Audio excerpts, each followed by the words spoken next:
Committee of the Whole, Tuesday, October 29, 2019, meeting to order. We stand for the pledge. Pledge allegiance. Pledge allegiance to the flag of the United States of America and to the republic for which it stands, one nation, under God, indivisible, with liberty and justice for all. Clerk, can you call the roll, please? Will do. Alderman Redpath. Here. Alderman Gregory. Here. Alderwoman Turner. Here. Alderman Fulgenzi. Here. Alderman Proctor. Here. Alderwoman DeCenso. Present. Alderman McMenamin. Here. Alderwoman Connolly. Present. Alderman Donnelly. Here. Alderman Hanauer. Here. Madam Chair, a quorum is present. Thank you. Can I get an approval for the Tuesday, October 8th, 2019 committee meeting minutes? So moved. Second. All those in favor? Aye. Opposed? Thank you. Treasurer Busher, do you have a report today? I do have a report. Do you want it, Chair Turner? Throw it to me. I'm ready to catch it. Happy Halloween. The corporate fund in the month of September had a beginning balance of $11,619,459. We had total receipts of $16,820,824. We had total disbursements in the month of September of $18,393,514, which left us with an ending balance in the corporate fund of $10,046,769. And Chair Turner, the reason that we had so much in receipts and disbursements were the pension funds coming in from the county for property taxes, and then they were dispersed to the pension funds. And Great. That concludes my report. Thank you. Any questions? Thank you. Everyone received the Office of Budget and Management contract report by email. Are there any questions with regard to the report? Great. Okay, we do have two presentations tonight. Mayor is with the Patriot Award. Yep.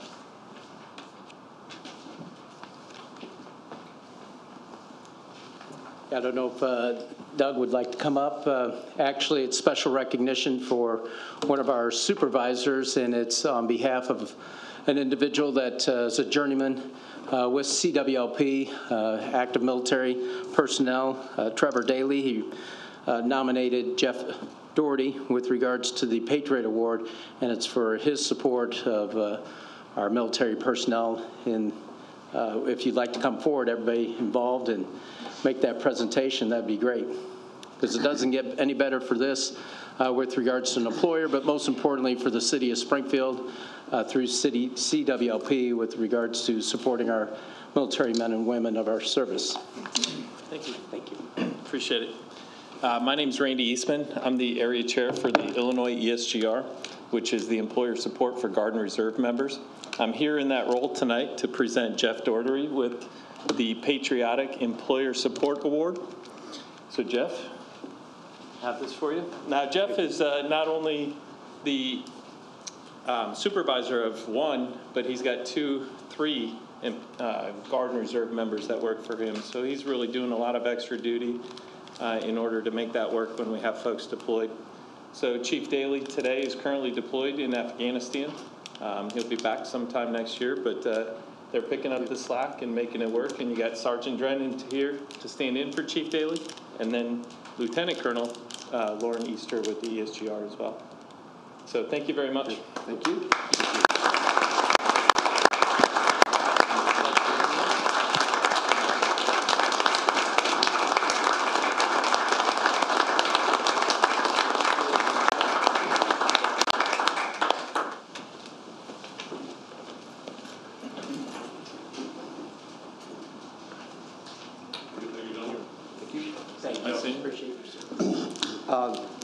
This processing all the paperwork and everything's a lot of teamwork. So we have our timekeepers at Grove Street, CWP Grove Street, Erica Winkler, Tricia Hoskins, personnel, Patty Conley, our directors, John and Doug. They make sure that city policy is enforced. That's put forth by our elected leaders.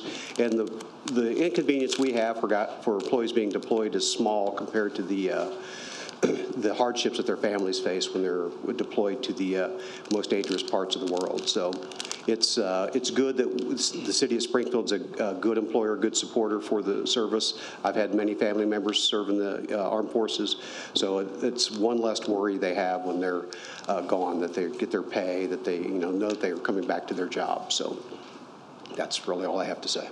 Thank you.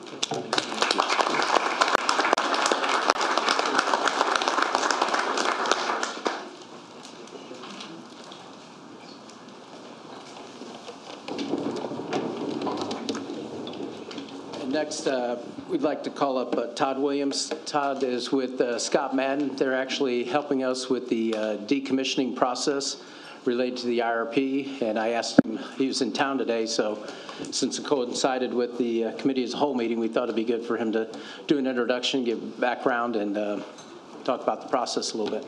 Great. Thank you, Mayor. Good evening, City Council, trustees. My name is Todd Williams. I'm a partner with Scott Madden. We are an energy consulting firm focused on strategy, operations. We work with a lot of different utilities across North America and international as well. I've been a partner with Scott Madden for about 6 years and been with the firm for about 18 years. So Scott Madden, if you haven't heard of us, we're a mid-sized consulting firm based on the East Coast. My office is in Atlanta. We also have offices in Raleigh and outside of Boston. And we deal with large, small, public, private, lots of different types of utilities on various strategic and operational issues. This particular project is about decommissioning, and it's specific to planning the decommissioning of the Dolman units. And so the goal is to have a very specific plan that highlights all the activities from the people side to the financial side to the operational side, basically an entire encompassing plan that then can be monitored and tracked by the CWLP leadership, as well as reported status to yourselves, and to basically to provide transparency, equality. There's various things that we look for, but we want to make sure that it's a very thorough plan. So it was a brief introduction. And are there any specific questions? Are we going to get cost, what the cost of decommissioning each unit's going to be? Or, I mean, that's something that I was going to bring up, down the road. We need to get like an RFP or something for the decommissioning, so we know what it's going to cost us before we can even think about going forward with the IRP. There's other things that we need to have. We need to, we got a ways to go. We don't have a staffing plan. We haven't been presented that. We don't have a plan for, we haven't had an RFP to go out for the lowest reliable energy.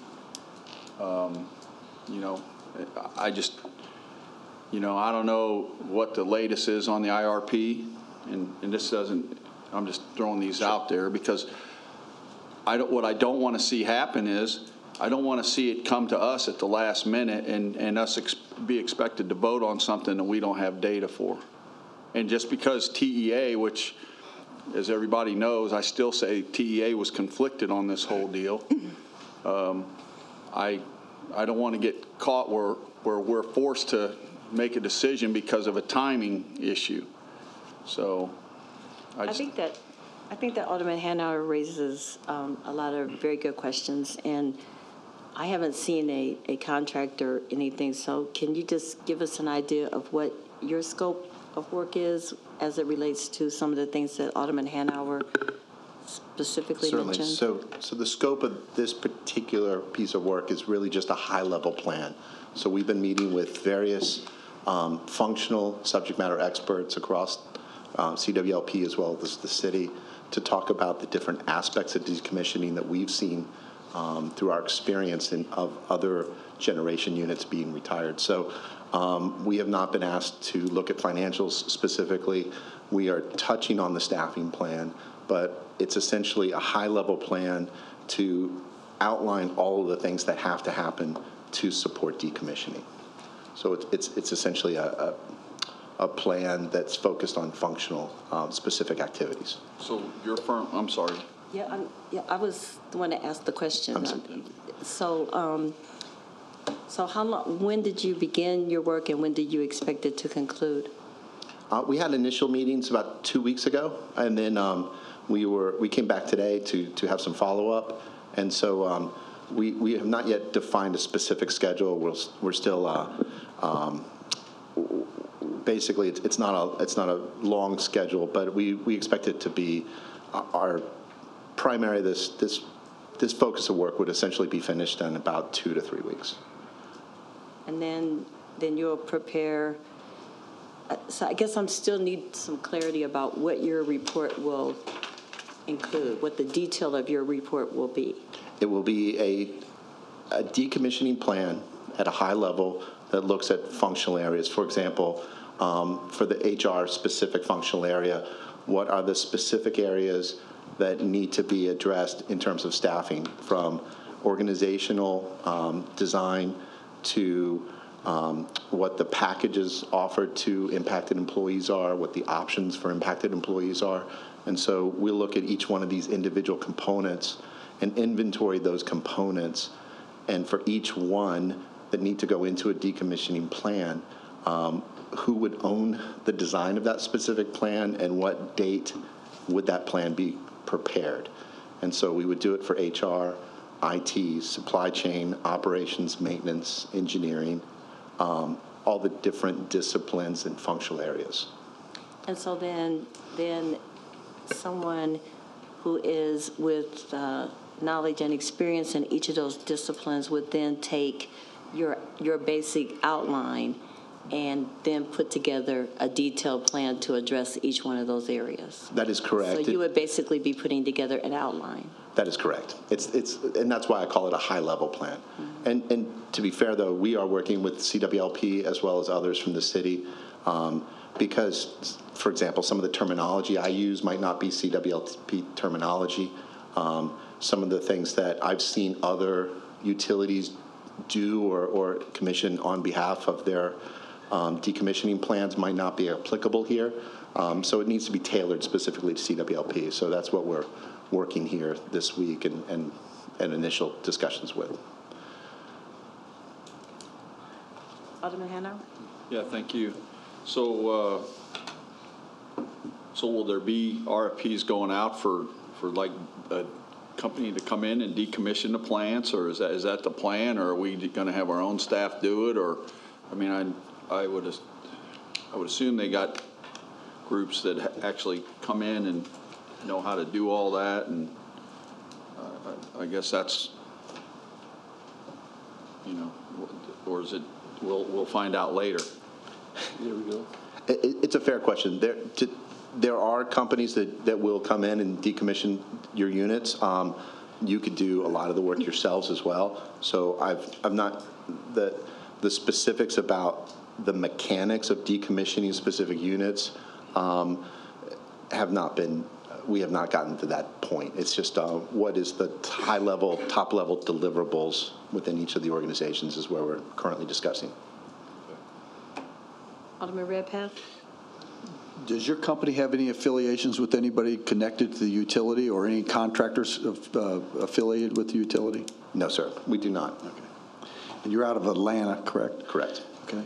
So if you get down to the point where you're making plans for packages for employees as they depart, how do you determine that if we haven't determined what plants are exactly going to be shut down?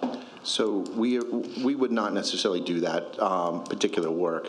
We've not been contracted or asked to do that work. So the mechanics of how we would do that work would have to be tabled for a future discussion. But as far as the decommissioning, we're looking to CWLP leadership to decide which units need to be decommissioned and then put the best plan forward. So we would help advise on that. All right. So there's not been a determination on exactly what plants are going to be closed yet? To my knowledge, no, sir. Thank you.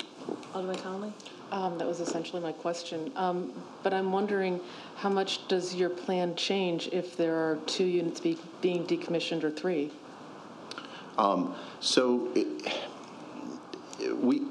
The plan, the basic things to decommission a plant still need to be done regardless if it's 1, 2, or 3 units. You still have to go through the same steps regardless. And then the timing of those steps will change. The impact of those steps will be magnified if you do more units. But the basic steps still have to be followed.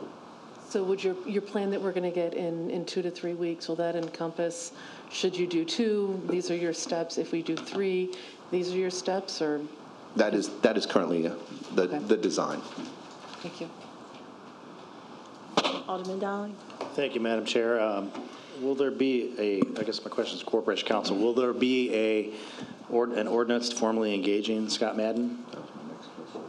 There's not. This initial phase is under the ordinance amount. What is that threshold? $25,000. $25,000. Thank you. And I would just mention that there was quite a bit of discussion with the scope of work in relation both, with the utility vis-a-vis Scott Madden. And the initial phase is really just a planning phase for timelines and trying to coordinate on a larger scale, but there could be subsequent phases that will be much more detailed. And if it goes over the 25, that's when an ordinance will be forthcoming? That is correct. Okay. Yes. Alderman McMiniman? That was my question. Alderman Hanauer? Will we get a copy of their proposal or their contract or whatever? Can we get a copy of that just so we can see what they're doing? And so Sure. It should be on the contract report. I don't know how fast that flows through, but it would be listed through OBM. But the answer is yes, all of that's available. Any other questions? Alderman McMiniman? Thank you for helping us serve the city on a complex process and to bring your expertise to the city. So I think we all appreciate that. Thank you, sir. I just want to say one thing. Mayor, I appreciate the fact that you are transparent with the selection that you made and not tying that to anything affiliated with the utility or any of our contractors. I think that's important to the city council to know that we're getting a transparent look at this, the way we're decommissioning these plants. So thank you. Any other questions or comments? Thank you very much. Thank you.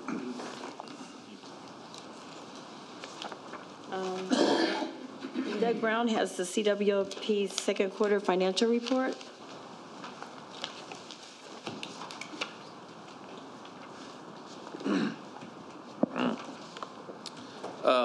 So this is our second quarter report.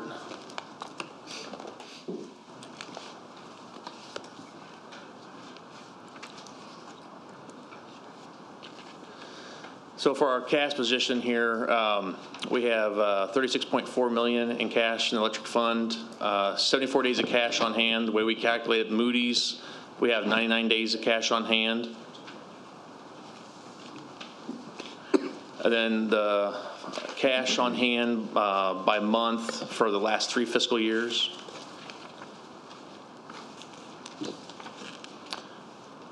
Electric revenues are basically kind of even. Wholesale revenues are down, and that you can really see that if you really look at the natural gas markets and the way they affect the electric markets. The power prices overall so far this year have been down significantly. Then here's just another comparison for revenue versus what was budgeted. Expenses, though, again, we're maintaining that expenses ahead, so we're looking still good overall.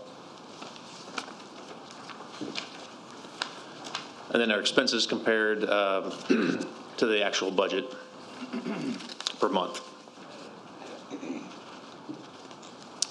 Our debt coverage ratio, again, that's 2.21, so we're well above our requirements.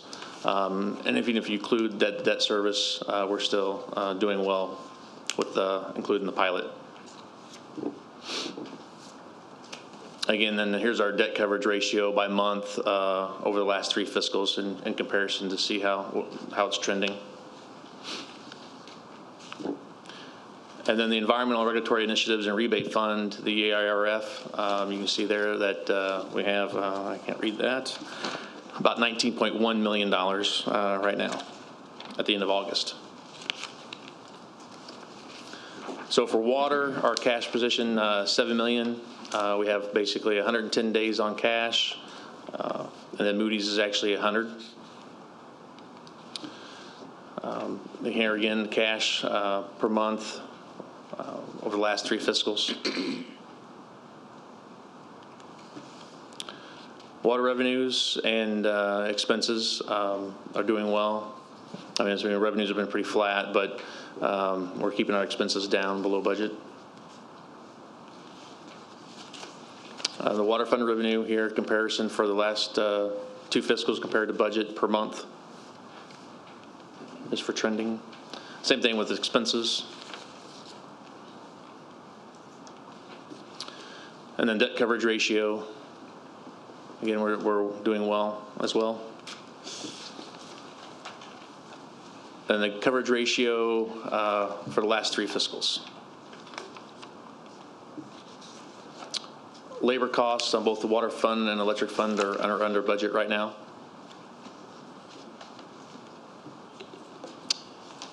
Questions? Anyone have Alderman Donlin? Thank you. Just a real quick question, Director. Is it possible for you to get us a summary through this year to date that shows the pilot payments, what was budgeted and what was actually made, and just kind of trying to get a feel for the revenues on the corporate side from the utility? Thank you. Any other questions? Thank you. Ordinances tabled or remaining in committee: 2017-103, 2018-110, 2019-08, 2019-276, 2019-430. Anyone want to make any disposition on any of those ordinances? Okay. Ordinances for committee consideration. CWLP 2019-446, an ordinance authorizing additional funding in an amount not to exceed $19,225.50 with Tank Connection, LLC, for the purchase of additional new steel plates until 4 silo repair for a total amount not to exceed $55,000 for the Office of Public Utilities. Move for consent. Second. There's a motion and a second for consent. Any discussion? All those in favor? Aye. Opposed? Okay. 2019-447, an ordinance approving and authorizing execution of 4 lease agreements for a 1-year term for the City of Springfield Office of Public Utilities. Move for debate. Second. There's a motion and a second for debate. Any discussion? Yes. Director, could somebody explain what these contracts are or where they're at, please?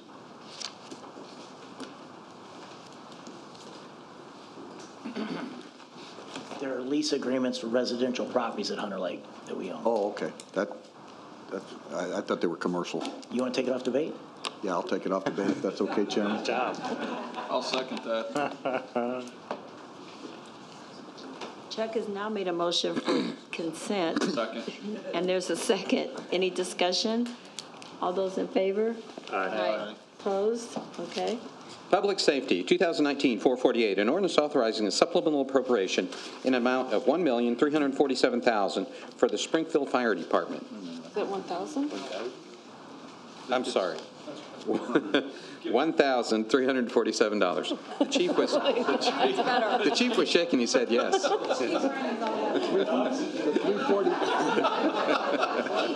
347 comes out of your salary. Move to consent. Second. The motion and a second for consent on $1,347. Any discussion? All those in favor? Aye. Opposed? Okay. 2019-449, an ordinance authorizing execution of contracts for fire protection services with Curran, Southside, Woodside, South Oak, Knowles, South Lawn, East Side, Lake Springfield, North Side, and Western Fire Protection Districts from February 28, 2019 through February 28, 2022. Move to debate. Second.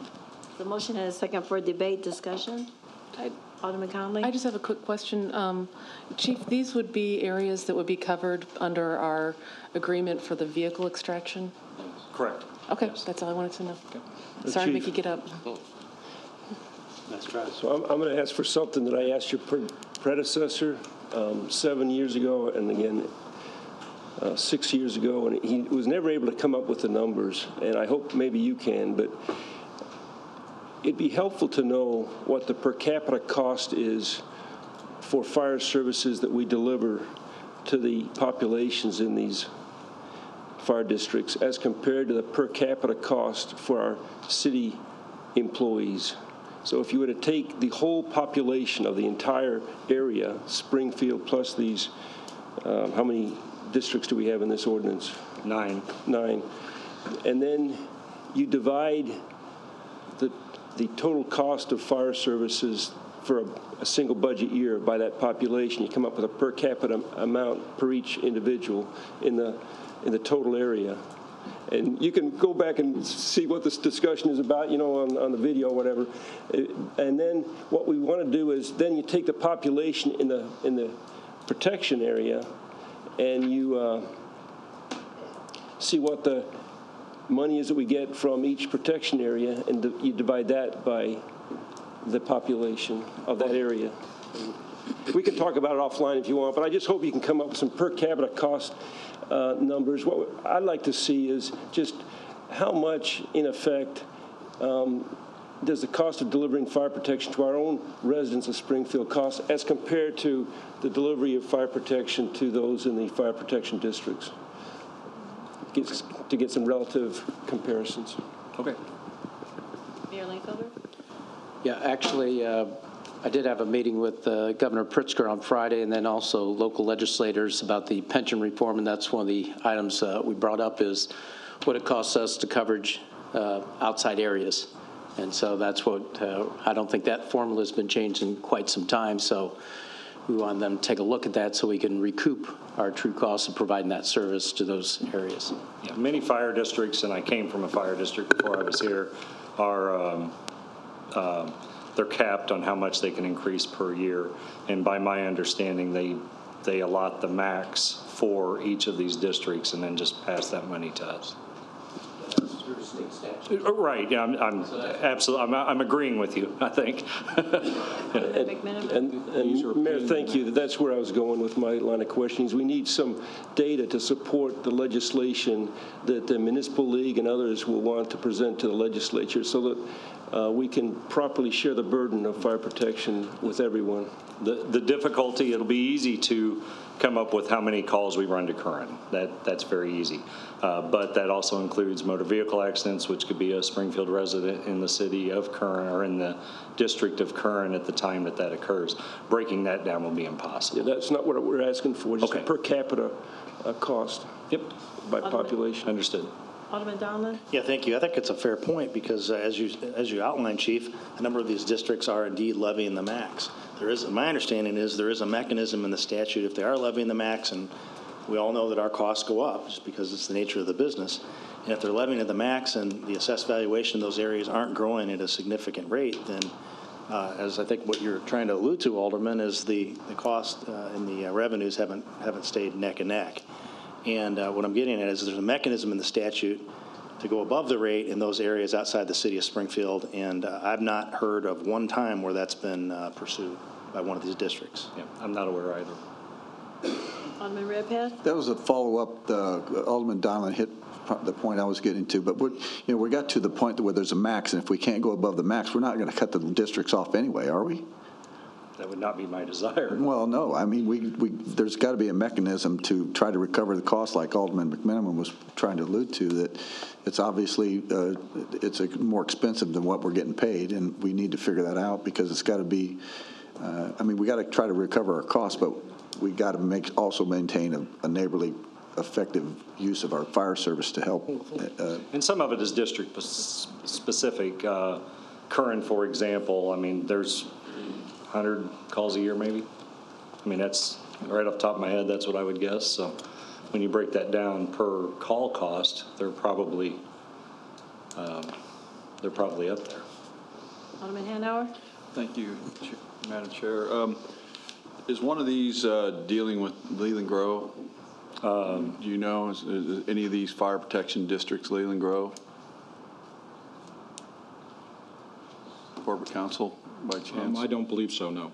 Okay, because my concern with Leland Grove is, and I've talked to some firefighters, that they're concerned about the speed bumps that are in Leland Grove.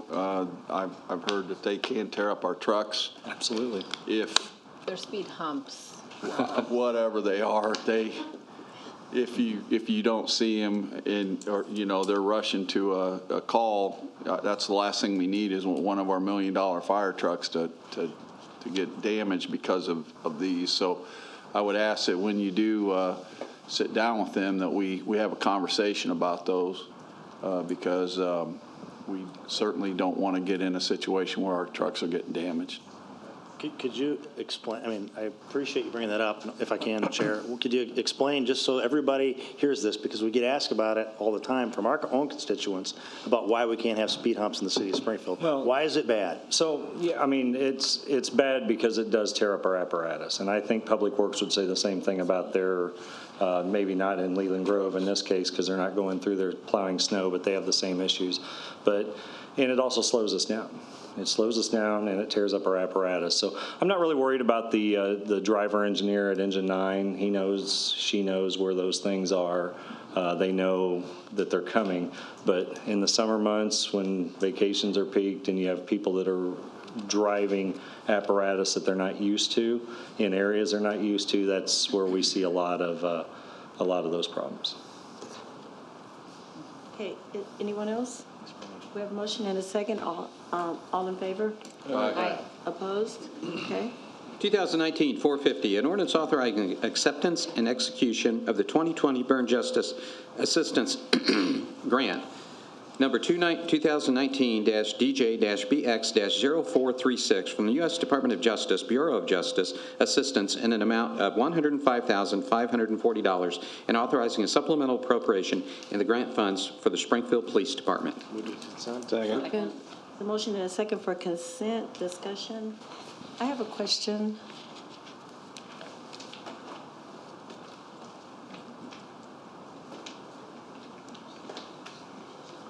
Do we have any contractors associated with this grant? Not that I'm aware of. This is a grant that's issued to us from the Department of Justice that we split with. I believe it's a 65-35 split with Sangamon County. Okay, so there's no contractors associated with it. There's no evaluation piece. There's nothing of that. I couldn't answer that in full because I'm not sure what you're talking about contractors. Is there anyone that gets paid through a contract out of these grant funds? These funds are used to help us in the purchase of some of our vehicles. That's the only thing it's going to be used for? Yes, yes, to my understanding. Okay. That's all we've used them for in the past. Okay. Yeah. Thank you. Any other discussion? So motion and a second for consent. All those in favor? Aye. Opposed? Okay. Public Works, 2019-464, an ordinance approving a four-way stop intersection at Millbank Lane and Victoria Drive. Move to consent. Second. So motion and a second for consent. Discussion. Madam Chair, just for the clerk, if you could please add Alderwoman Conley and myself, since we requested the ordinance to be sponsors. Thank you. This is in your area? Noted. Yep. It's right on the border of 8 and 9. Okay. No man's land. Putting up a wall? No, he has. God's country.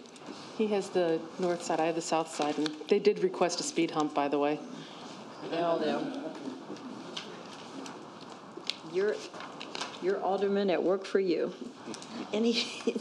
There's a motion and a second for consent. All those in favor? Aye. Opposed? Okay. Finance, 2019-451, a resolution eliminating real property taxes to be levied to partially fund the statutory contribution of the police and fire pension funds. Eliminating or estimating?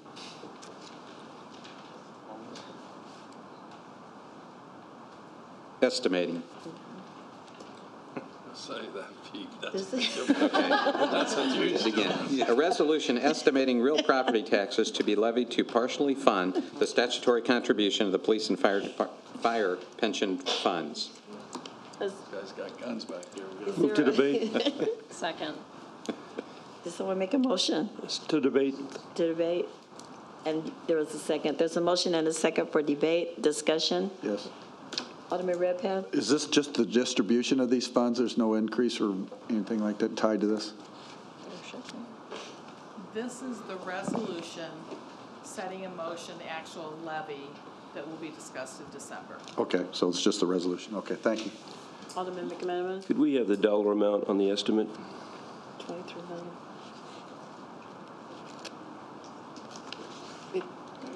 Is it the 23 million? 366,398? Current estimate of property taxes for the upcoming budget year? Is that what you're asking for? Correct. All right. We currently have an FY21 estimate of 24.9 million. The FY20 estimated year-end revenue for property taxes within the corporate fund is 23.5 million. Did you say 25 million? I didn't hear you. 23.5 for the current budget year that we're in, and the upcoming budget year is 24.9. Okay, thank you. Okay, so as just a follow-up comment, a couple of weeks ago we received the police and fire pension actuarial board recommended required contributions from employers, and those amounts totaled $29.5 million, as I recall. So what we have here is that our real estate taxes coming into the city will be short $5 million. In other words, the real estate taxes don't meet what we need for police and fire, and we'll have to draw from other funds. A $5 million amount is where we're at right now, just for commentary purposes. Alderman Proctor. Can we do the math on that? I think the math is a little. Can you confirm?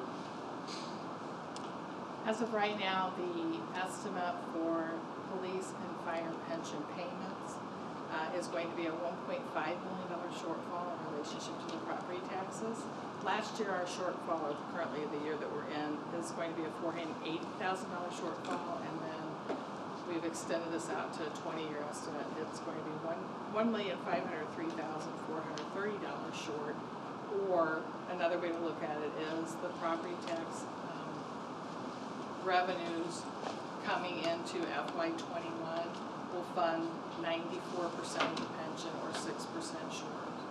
And this is one of the issues that's going to be part of the mid-year review and the budget kickoff that Director McCarty has us working on right now for November presentation. So the shortfall won't be 5, it'll be 1.5.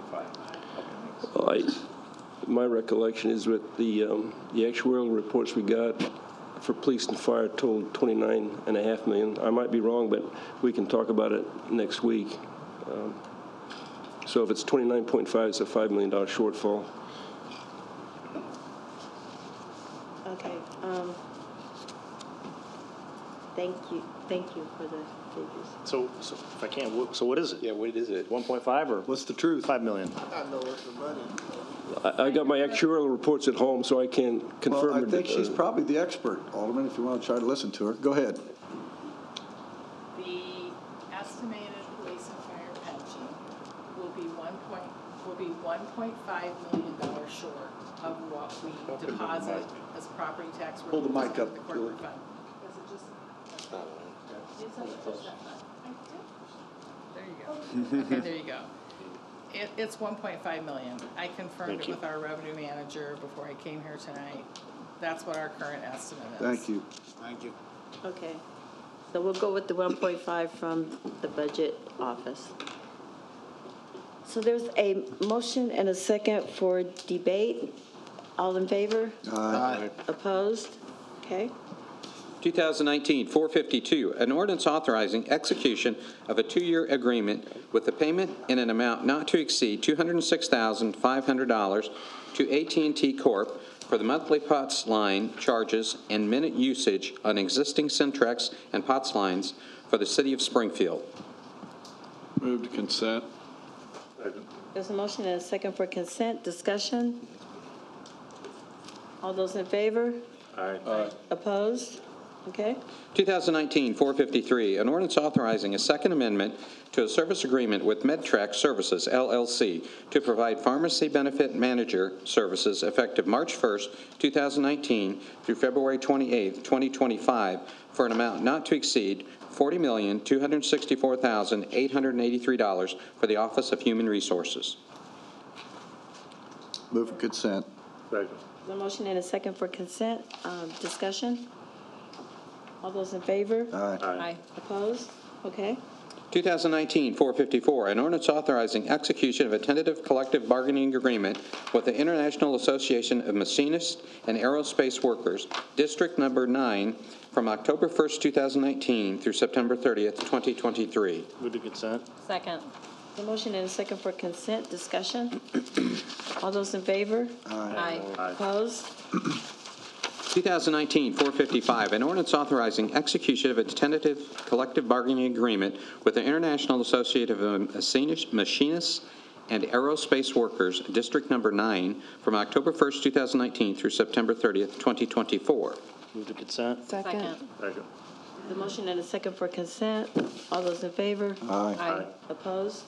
2019-456, an ordinance authorizing execution of a tentative collective bargaining agreement with the International Union of Painters and Allied Trades, Painters District Council 58, from October 1st, 2015 through September 30th, 2023. Move to consent. Second. The motion and a second for consent. Discussion? All those in favor? Aye. Opposed?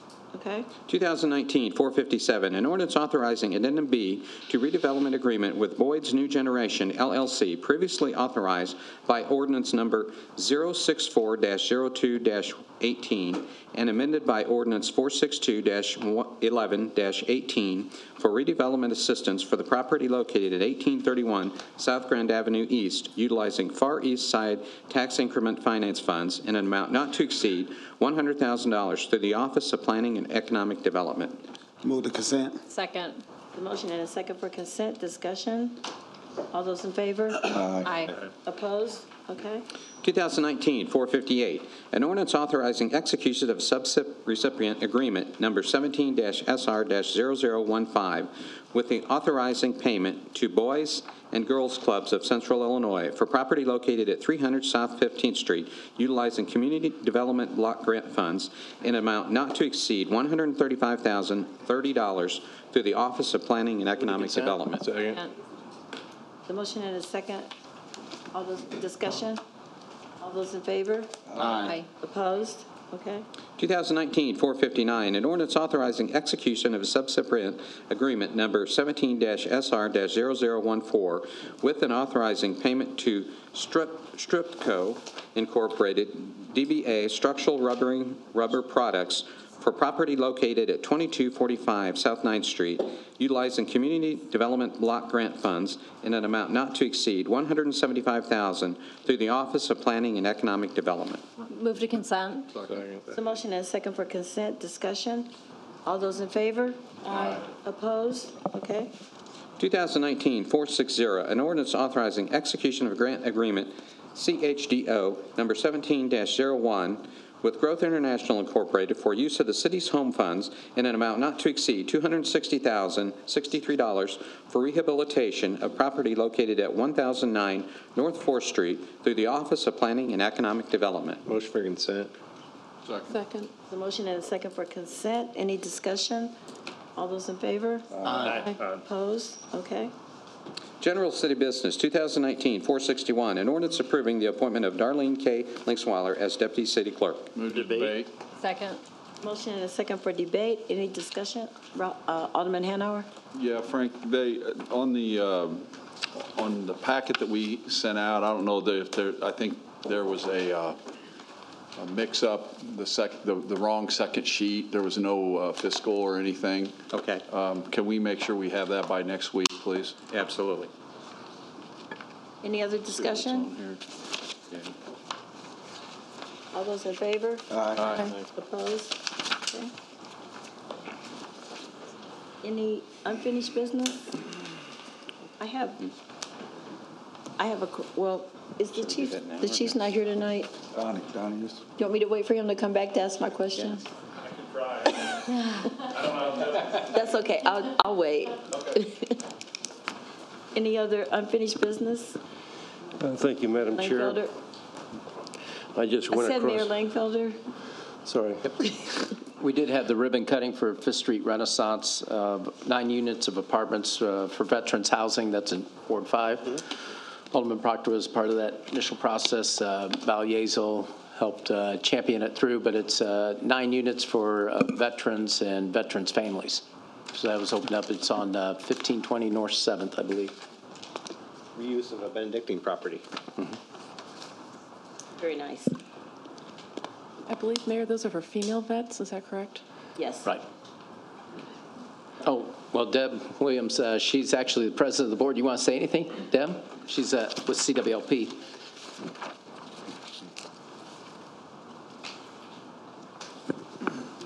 Thanks, Mayor. I just want to thank folks who came out today. It's a really exciting project. And yes, it's primarily for female veterans, but also families if there's men with children that need a place or married couples that need a place too. So first in Springfield, possibly first in the state.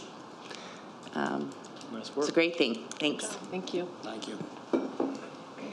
Alderman McMenamin, don't tell me you went and got the paper. No, I went across the street to the parking lot and got my numbers from my car. Julie, we can review these numbers maybe tomorrow, but what I've got is the fire actuarially required contribution was $15.6 million. Police was $13.8. Those are based on the reports we got 2 weeks ago, for a total of $29.5 million. So, Julie, I'll get out my reports that I looked at and we can discuss it tomorrow. But I think my numbers are good. So that totals $29.5 million. So the difference would be $5 million. Now, Esther, some really good news on a different topic. Mayor, thank you for your very strong support for MacArthur Boulevard and for the $30.5 million that the IDOT and the governor's office has put on priority for a redo of MacArthur Boulevard for safety, property acquisition, and the whole works. Without your strong relationship with IDOT and the governor's office and Nate Bottom, our city engineer, now public works director, we couldn't have gotten that money as a high priority project. So thanks for your efforts. It's been 8 years of MacArthur Boulevard working on this, first with the Lakota study in 2010, so that's 9 years ago, and then the feasibility study, which we completed 2 years ago. And the MacArthur Boulevard Association has been targeting this, and their efforts have paid off. They've been persistent, and they meet every month. And they set a good example for what neighborhood associations can do, so in combination with the city government. So thanks again, Mayor. Well, actually, thanks to everybody, but also for the legislature, but most importantly, Governor Pritzker for recognizing the importance of that project, because in those discussions, MacArthur Boulevard will extend out eventually to Woodside Road, and that's important from the federal level, all the way from Senator Durbin's office all the way down to the local. So we appreciate everybody's efforts, especially yours, Alderman McMenamin and Alderwoman DeCenso. So keep ringing that bell, because it's not in the bank until we start that process. So is this just in your ward, Alderman McMenamin? Well, it benefits the whole city. Do we get to vote on it? It's a state money project at the present time. Okay. So the money is safe from the council. It's in the capital bill. It's in the capital bill? Yes. That's what I thought. Yes. Alderman DeCenso?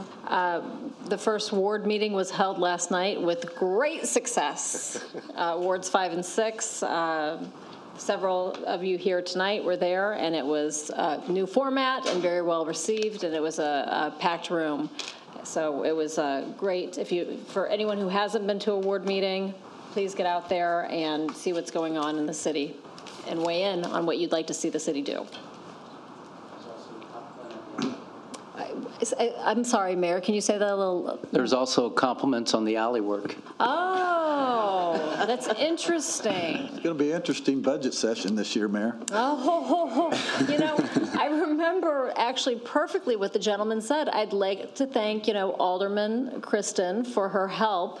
We've been wanting this alley paved, and she got the alley paved. That's great, Alderman. Now we got people that don't have sidewalks and don't have alleys, is not getting the I grew up in the city. I never had sidewalks. I didn't have an alley. We'll just hold you to that, Mayor. My. Want to get into it? Let's get it on. Your alderman at work for you. We do have Ward 1 on Wednesday. Yeah, they've got questions Elks for you, Club. too, about Hilltop Road. Good. I'm not coming to that one. Alderman Gregory? I just wanted to thank our Public Works team, Mr. Harris, and our police department for the issue that I spoke on a couple weeks ago on 18th Street, where we had some issues. They've done a fabulous job, keeping an eye on it, cleaning it up. I went by and spoke to the lady, and she's happy. So I appreciate you guys. Alderman Fulgenzi? Yeah, I just wanted to make an announcement that we're going to have the Ward 4 Alderman meeting starting at 9 o'clock Saturday morning, and we're going to be serving donuts and coffee. And where will that be? Well, that'd be at Fulgenzi's restaurant. No breakfast pizza? Fulgenzi's Pizza and Pasta. Paid for by John Fulgenzi. Any other unfinished business? Alderman Conley? Yeah, sorry. I apologize. This is going to be one of those, everyone's going to have to tolerate the new person on council, because I do have some questions. You're not new anymore.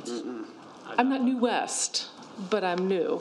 I've not been through our winter session, winter season, being on council, so I do have some questions about our winter warming center. I know that's opening at the end of this week. Obviously, I've heard all of the horror, not horror stories, but we are looking at some increased weather issues this week, and it's cold right now.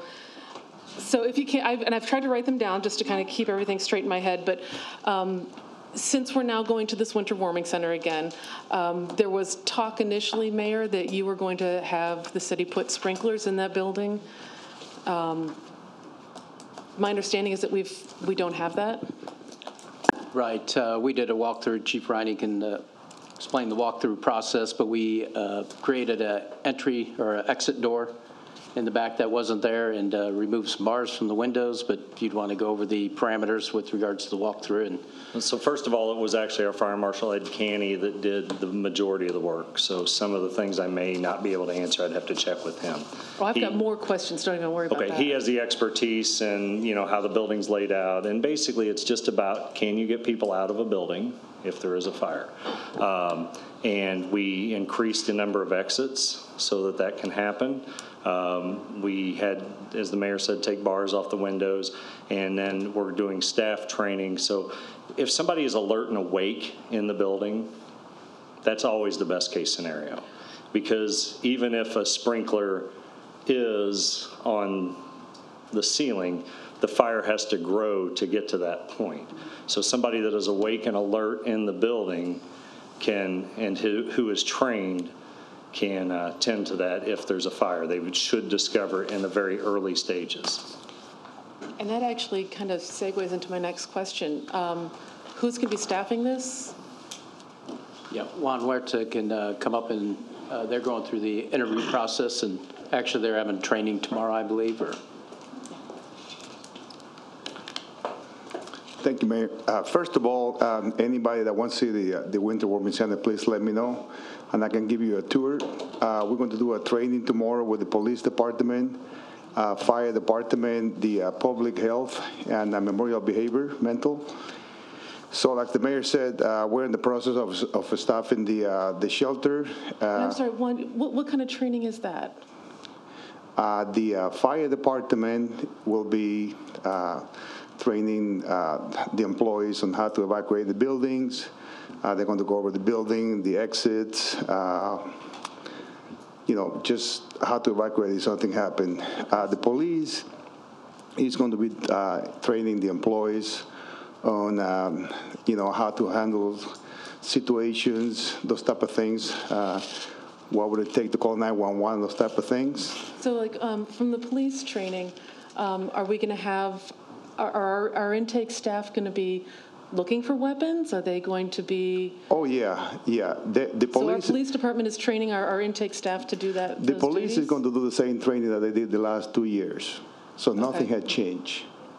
Okay. Nothing had changed for the police or the fire department for the last couple of years. And then this has just come up, and I will say, partially, I deal with this at a different level in my job, but do we have training for these intake staff to do, to look for signs of things like a sex trafficking victim? Is that part of their training? Well, first of all, we look for all kinds of things there, like we have done for the last couple of years. Okay. Sex trafficking is something that is really moving in the whole world now. Yeah. So we can incorporate that to the training and also go over with the police department. We do check for sex offenders too, since you mentioned the word sex. Right. Sex offenders are not allowed in the building. So. And what's the process then for handling someone who checks in and you have them as an identified sex offender? Are they offered a ride to the police station to stay the night, or? When individuals are sex offenders, we don't allow them in the shelter. In the past, and I'm talking for the last 2-3 years, right. They either go to the county jail, to the lounge, or to the municipal building lounge. Okay. I know that Peoria and DeKalb, they have sex offender shelters, but I also know that they're always full. Sure. So. And again, I apologize, because this is my first chance getting to really ask about this, but when we're training our staff, do they deal with things like how to recognize if someone is possibly not just inebriated, but if once they're in there, if there is an overdose situation, do we have capabilities to deal with someone who's having those kinds of situations? Yes, the Sangamon County is going to do a training tomorrow on how the Department of Health? Yes, they're going to do a complete training. They will bring a spray in case somebody's overdosed or something. Of course, something happened, we're going to call 911, but we will have everybody trained with individuals that they're overdosed and those type of things. For the past 3 years, we had some issues, whether it's calling the police, the fire department, the emergency, and those type of things. So locally, we don't have a lot of issues, but, we have had some issues for the past 3 years. Everything is going to be, we will check everybody when they come in with a security wand to make sure that nobody has a weapon, a knife. When individuals comes in, they turn their cell phones, their medication, their weapons, and they're kept secure until the next morning. So Do we provide any assistance at this shelter if people need to take medication? Is there any sort of supervised medication assistance? Yeah, when individuals give us the medication, we ask proper questions. When is your medicine? When are you be taking your medicine? Those type of things. And usually the citizens come to the desk, to the supervisor, and I say, hey, I need my medication, those type of things. But we also follow up with them to help them. And then how many people do we actually have staffed for this? Right now, we have hired 12 individuals. Okay, and all 12 people are going through the exact same training tomorrow? We're getting the background checks on the individuals. I can tell you how many. I think I just got an email. We had about 8 individuals that have passed their background check. And so they'll be trained tomorrow? Yes, and we're waiting on a few other ones for the background checks. Okay, and so the ones who haven't been cleared of their background check yet, they will be able to have the exact same training touching all of these areas. They will do a full train, 1 p.m. to 5 p.m. You guys are welcome to come. 4 hours for all of this? Yeah. Okay. And then just, I've seen the link on the city's page. I had to look for it, so we need to make this more obvious, for the meal train. Is that right now our default standard of providing food for the warming center? Yeah, for the past couple of years, we had a meal train, and individuals can go in and sign. It's mostly churches, businesses, and those type of things. Anybody can go into the meal train and sign. Mm-hmm. Yeah. Do we have something, a backup in case someone falls through or we have a day that's not picked up? Yeah. Usually in past years, if somebody forgets or something, the shelter, whoever's running the shelter buys pizza or something like that. So who pays for that? I would have to say that it be the city, or we can call backups. I mean, luckily, we have a lot of people that have been calling. Right. LRS just wrote me a check for $1,000. Okay. Well, And, I just want to make sure we've got, so we're not just talking about dinner, though. Will there be something provided for morning, coffee, and?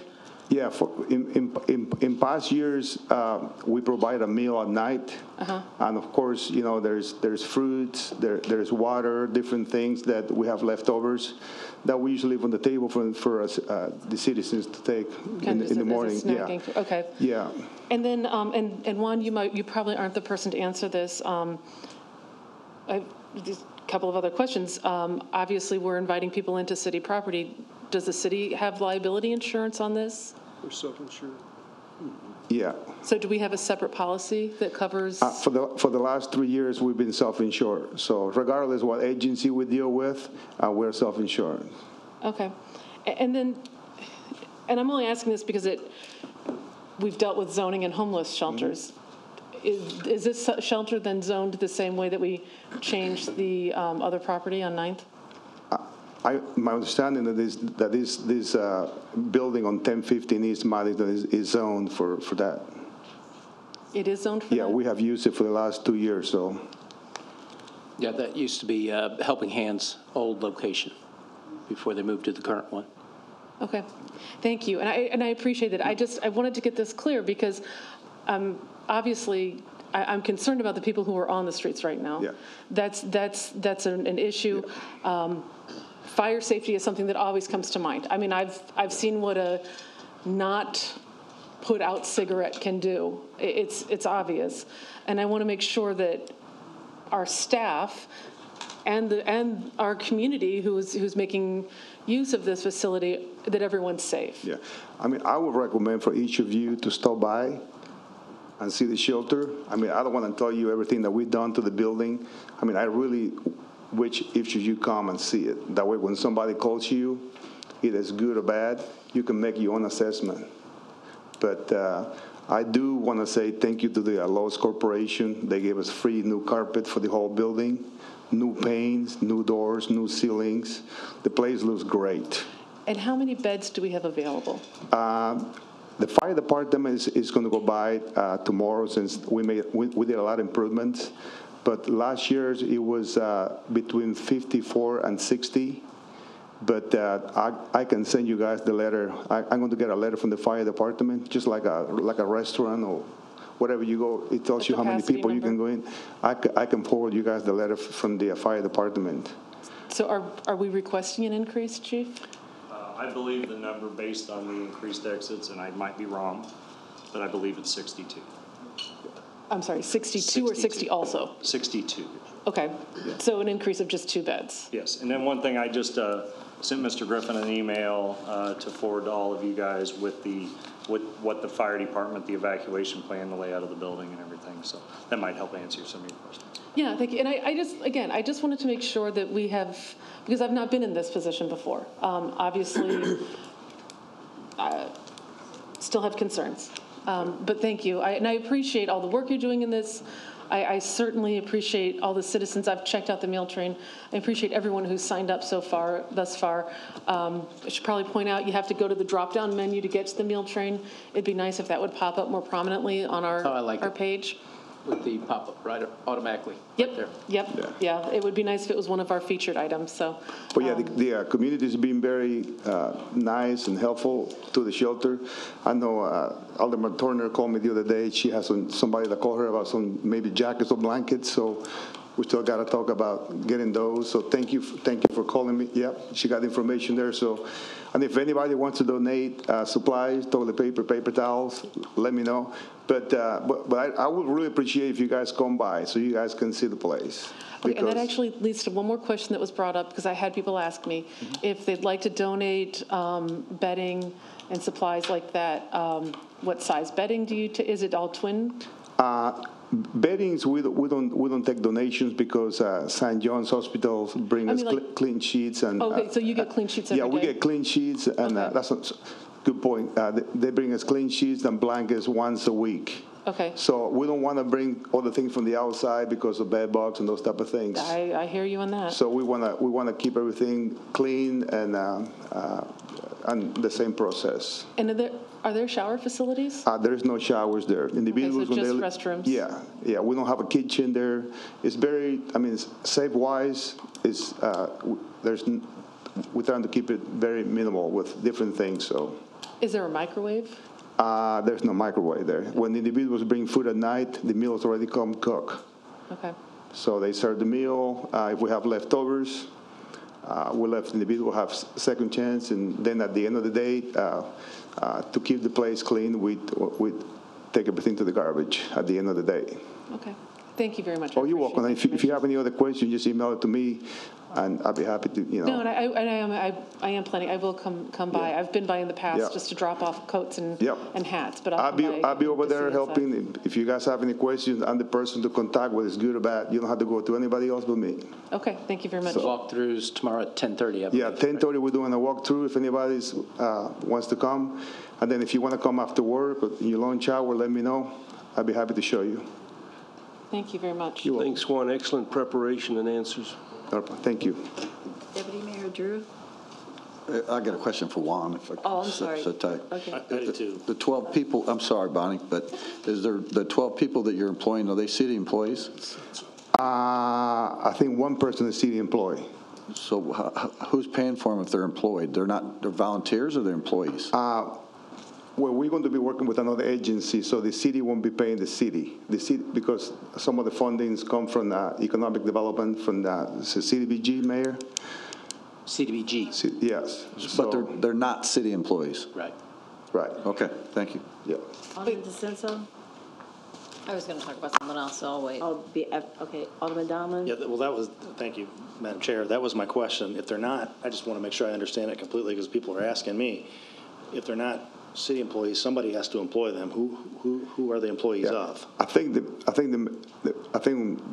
know if There's a flow-through agency. We're working with Salvation Army right now to make that happen. So it's Salvation Army. Yeah. Yeah. Thank you. But they are hired for tomorrow, right? I mean, we have 8 people who are cleared to be hired for training tomorrow through They come in Salvation for Army. training, and November 1st is the opening date. Yeah. But we're looking at Thursday just in case because of the weather. Okay. But like you said, Alderwoman, I had a conversation with the mayor this morning at 6 o'clock in the morning about maybe open earlier because of the weather's getting bad. So 6 o'clock in the morning, we were talking about that today. Okay, thank you.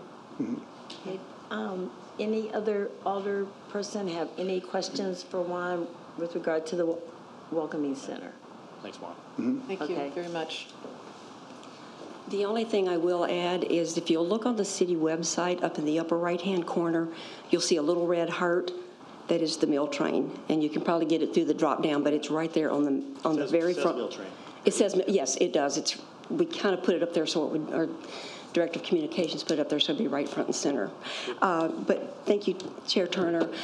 Each of you should have received a flyer on your desk announcing the mayor's reception for Veterans Day. It is this coming Monday, November the 4th, from 5 to 7, 2211 Old Jacksonville Road at the LaFour VFW, 755. And we're going to have a World War II vet, a Korean War vet, that's going to talk to us for just a few minutes and a lot of fellowship.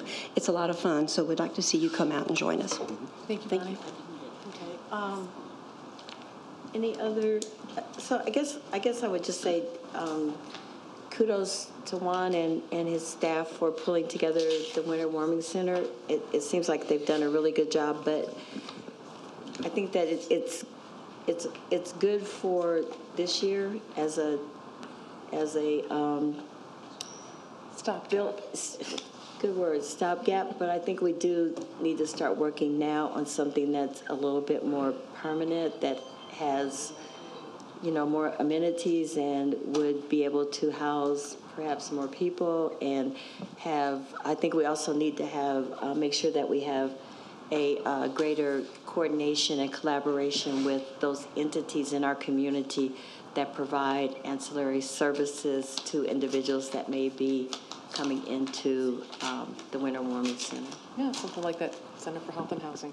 Yep. Yep. The homeless outreach officer, Officer Jones, is going to coordinate that on behalf of the city, and he's usually the first point of contact, especially with individuals around the library or, over at the church. So he's our person that kind of coordinate the finding the services that they need and moving them to the appropriate places. Actually, Mayor, when we had the discussion on the Center for Health and Housing, one issue that you brought up was increasing the number of the homeless outreach team officers. Mm-hmm. Is that a plan that we're still looking at? Yeah, that would be in the budget. Okay, so we will be bringing that up in budget? Right. Thank you. Mm-hmm. Okay, any, I'm sorry, Alderwoman DeCenzo. Ash Street underpass.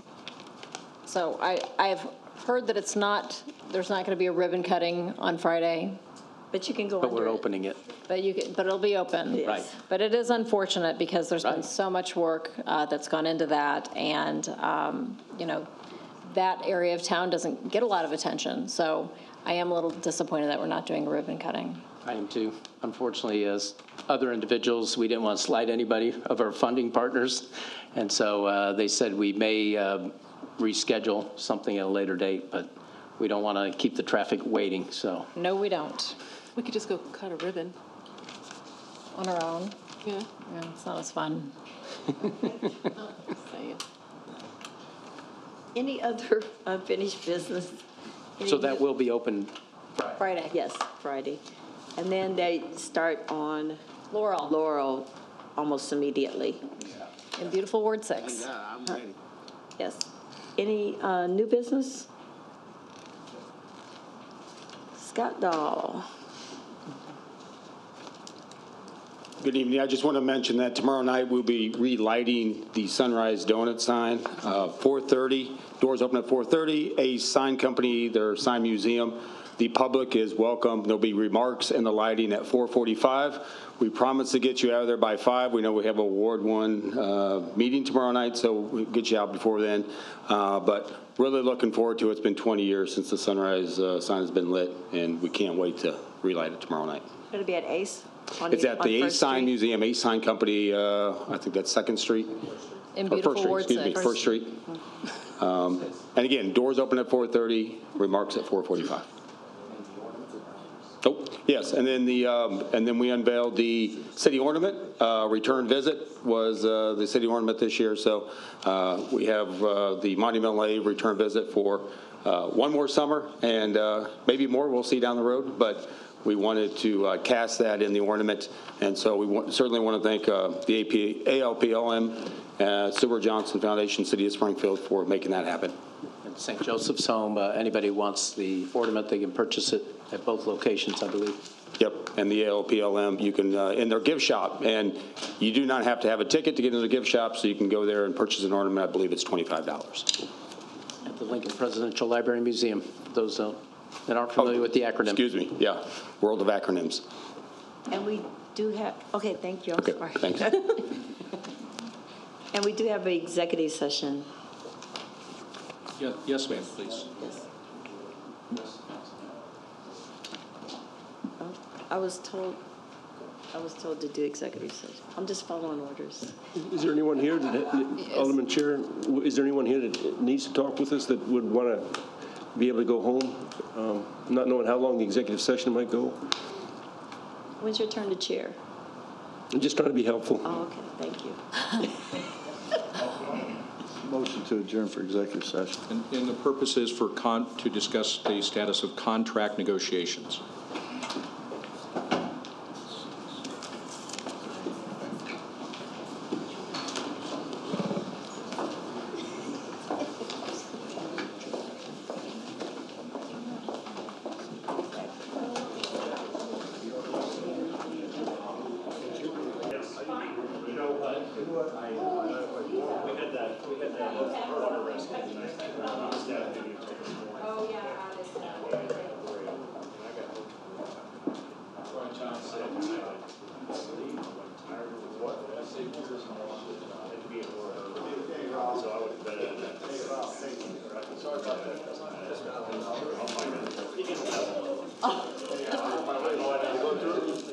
I think I saw it. You guys adjourn.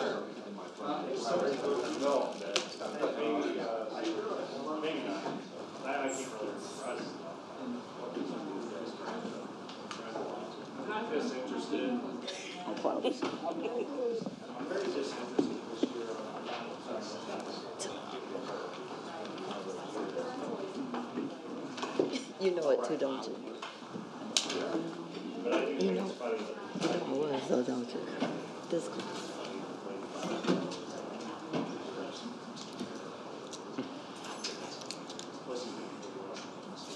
Need a motion to.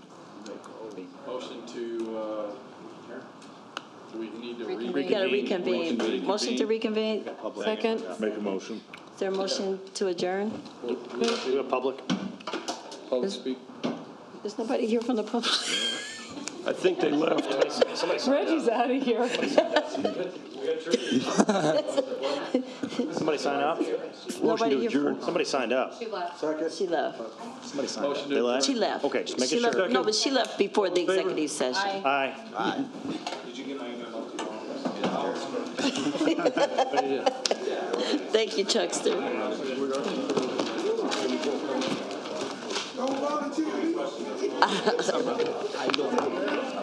Hey, how you doing, baby?